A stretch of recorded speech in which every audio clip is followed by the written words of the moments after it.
হরে কৃষ্ণ একাদশী special সাবুর pulao recipe নিয়ে আপনাদের সামনে চলে এসেছি। আমি এখানে হাফ কেজি সাবু ভিজিয়েছিলাম। এটাকে স্টোন সাবু বলে, দুধ সাবু না। যাই হোক, এখন আমি এই সাবুটা ভিজিয়েছি 2 ঘন্টা আগে।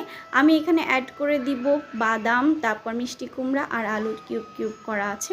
এখানে বাদামটা আমি ভেজে নিলাম লাল লাল করে। তারপর এটা আস্তে আস্তে তুলে নিব, কারণ এটা বেশিক্ষণ তেলে থাকলে লাল হয়ে যাবে, বেশি ভাজা হয়ে যাবে। তারপর এখানে আমি একটু দিয়ে দিব কালিজিরা ফোড়ন। তারপরে এখানে যেই সবজিগুলো আমি কেটে রেখেছিলাম এটা ফোড়নে দিয়ে দিলাম, সাথে দিয়ে দিয়েছি একটু আদা আর জিরা বাটা। বেশ ভালো করে একটু নাড়াচাড়া করে নিচ্ছি, ভালো করে একদম আদা জিরাটা যাতে সবজির সাথে মিশে যায়। একটুখানি ঢেকে রাখছি। তারপরে এর মধ্যে দিয়ে দিব একটু লবণ, তারপর 4-5 ফালি কাঁচামরিচ। আবারও ভালো করে নাড়াচাড়া করে ভাজা ভাজা হবে। এটা 80%, মানে ভাজাতেই সিদ্ধ হয়ে যাবে পুরো সবজিটা। তারপর এখানে সাবুটা দিয়ে নাড়াচাড়া করে নেব।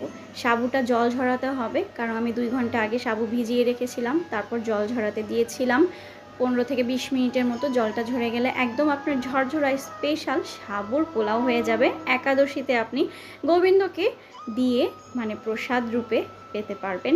আমি এখানে আমার গোবিন্দর জন্য থালা সাজিয়ে নিচ্ছি। আমার থালায় বেশ অনেক উপকরণ ছিল, কারণ আমি তো কৃষ্ণ প্রসাদ তৈরি করলে বেশ অনেক আইটেমই তৈরি করি।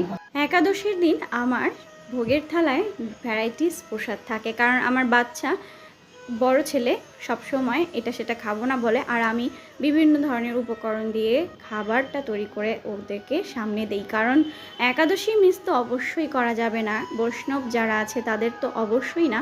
আর যারা একাদশী রাখতে চাচ্ছেন কিন্তু চাচ্ছেন না আবার মনে মনে, তাদের জন্য বলছি একাদশী মিস করা উচিত নয়। একাদশী আমাদের করা বাধ্যতামূলক। আপনারা সবাই কৃপা করে কৃষ্ণের একাদশী ব্রত পালন করুন, ভগবানের কৃপা লাভ করুন। একাদশীর মতো পবিত্র ব্রত আর কিছুই হতে পারে না। জীবনের সমস্ত পাপ ক্ষয় করে একাদশী ব্রত সম্পূর্ণ ফল দান করে।